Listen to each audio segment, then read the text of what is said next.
یعنی ناظرین عذاب قبر برحق ہے، اور ہم اپنی دعاؤں میں جو یہ التجا کرتے ہیں کہ اللہ تعالی ہمیں عذاب قبر سے محفوظ رکھے، یہ کوئی مذاق نہیں ہے، یہ دنیا پرستوں کے لیے اور عقل پرستوں کے لیے ایک بہت گہرا سبق ہے یہ، اور جو ہر چیز کو، ہر حدیث کو ضعیف کہنے پر تلے ہوئے ہیں، ہر روایت کو جھٹلانے پر تیار ہیں،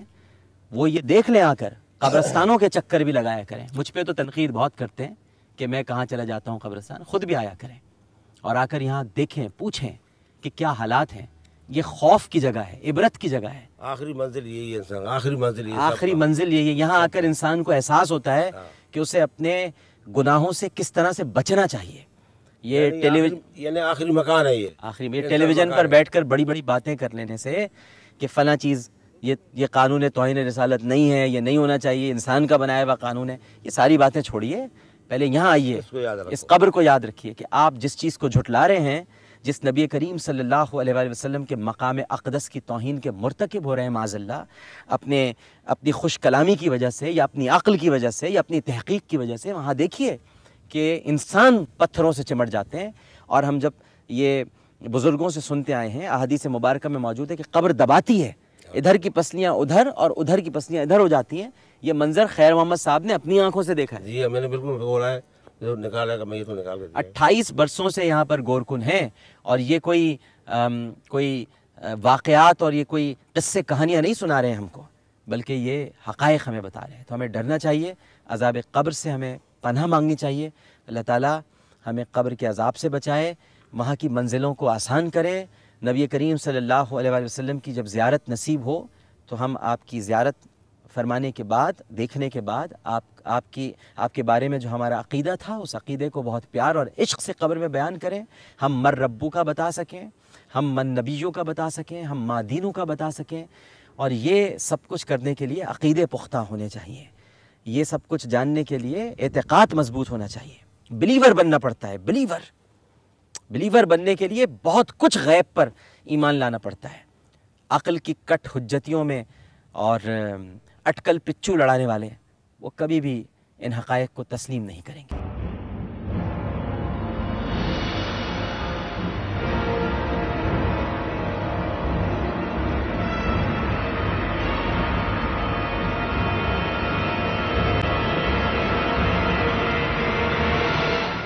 جی ناظرین کرام، اس وقت ایک معروف عالم دین، ہمارے آپ کے سب کے بہت ہی قابل احترام، اور آپ کا بڑا پیار، آپ کی بڑی محبت کہ میں نے آپ سے گزارش کی، آپ تشریف لائے، یہاں تک آنے کی آپ نے زحمت کی۔ مفتی عارف شاہ صاحب ہمارے ساتھ تشریف رکھتے ہیں، بلکہ کھڑے ہوئے ہیں اس وقت، اور جو اصل بات ہے وہ یہ کہ مفتی صاحب رات بھر اپنی مصروفیات میں، ان کے خطابات ہوتے ہیں، بہت ساری جگہ پر آپ کو بلایا جاتا ہے آپ کی گفتگو سننے کے لیے، بہت شیریں بیان، دلکش انداز میں گفتگو فرماتے ہیں، لیکن اس کے باوجود میں نے بس ان سے ریکویسٹ کی کہ مفتی صاحب یہاں تشریف لانا ہے، بہت ہی حساس معاملہ بھی ہے، اور میں آپ کا ایک پوائنٹ آف ویو جاننا چاہوں گا، ذاتی طور پر بھی دین کا کیا نقطہ نگاہ ہے، وہ تو ظاہر ہے ہم سبھی اس کے لیے بےتاب ہیں سننے کے لیے۔ تو مفتی صاحب نے نظر کرم فرمائی اور تشریف لے آئے، تو سب سے پہلے تو انہیں خوش آمدید کہتے ہیں۔ السلام علیکم مفتی صاحب۔ بہت شکریہ، وعلیکم السلام۔ مزاج گرامی بخیر؟ الحمدللہ الحمدللہ۔ ڈاکٹر صاحب مجھے تو بڑی خوشی ہو رہی ہے اس بات پر کہ آپ نے یعنی ایک ایمان افروز اور لوگوں کو جگانے کے لیے، لوگوں کے مردہ ضمیر کو بیدار کرنے کے لیے بھی، اور ہمارے مسلمان حکمرانوں سے لے کر عوام الناس تک سب کے لیے ایک بڑا اہم ایشو سوچا، اسٹوڈیو سے باہر نکل کر، اور اس جگہ پر آپ جو پہنچایا آپ بڑی نے، محبت آپ کی۔ یقین جانیے کہ میرا ایک ایمان بھی تازہ ہو رہا ہے، اور آپ کے اس حسن فکر پر اے آر وائی کا اور آپ کا بھی شکریہ ادا کرتا ہوں کہ یہ بہت آپ نے زبردست ایمان افروز ٹاپک چوز کیا ہے۔ مفتی صاحب یہی پوچھنا تھا اصل میں، جو بہت شکریہ، بہت مہربانی، کہ یہ دیکھیں کتنی لاوارث قبریں ہیں یہاں پر حد نگاہ تک، اور یہ جو پکی ہو گئی ہیں یہ وہ قبریں ہیں جن کے ورثہ شناخت کر لیتے ہیں۔ ابھی دیکھیں ہم جہاں کھڑے ہوئے ہیں، یہ بھی ایک ناظرین آپ دیکھ سکتے ہیں قبر ہے جو کھل گئی ہے، اور یہ بارشیں جو ہوئی ہیں اس کے بعد لیکن دیکھیں یہ ہے زندگی کے بعد کا انجام۔ اللہ، یعنی آپ دیکھ سکتے ہیں کہ اب آپ کے ساتھ، ہمارے ساتھ کیا ہونا ہے، یہ ہے ہمارا مستقبل، لیکن ہمیں پھر بھی عبرت نہیں آتی۔